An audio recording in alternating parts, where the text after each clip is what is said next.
No, io d'altra parte uno deve fare quello che sa fare. Anche? No. E siccome io sono laureato in agraria. In agraria, complimenti. Grazie. Cos'è l'agraria?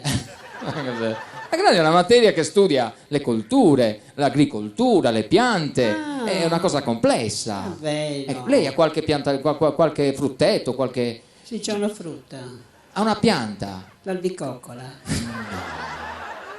Lei è un'albicocca? Sì. No. Sì. Ma dove ce l'ha? Dentro.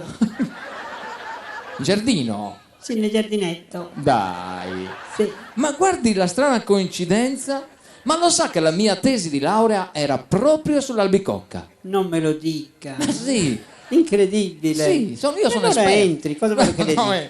sono veramente esperto di albicocca. Quindi è piricocchista? Sì. Ma guardi, non faccio per vantarmi, ma come tratto l'albicocca io?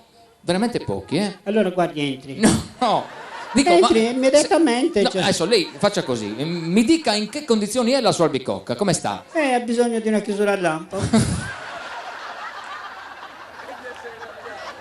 Sì. Non c'è un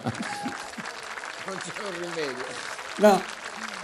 In questo momento questa diagnosi non mi fa pensare neanche alla medicina. Davvero? No, è la medicina giusta. Non c'è rimedio? No, sto interrogando, non so se c'è rimedio. Però qualcosa tentiamo di farla. Certo, comunque. quello Lei che me la dico faccia visitare, me la faccia vedere.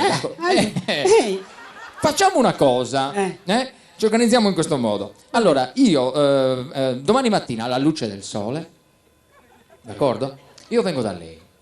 Lei prepari il tronco, io porto la gemma e innesto. No, facciamo così, io preparo la gemma, lei porti il tronco e innestiamo.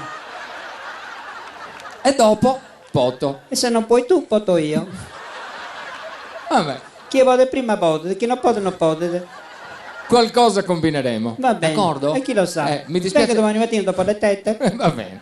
Allora ci vediamo domani, signore. Domani. Ecco, quando torna glielo dice lei a Ciccitta. Ci penso io. Grazie tanto, è stato veramente un piacere, signore. Arrivederla. Mi saluti suo marito. Mi saluti sua mamma. Arrivederla.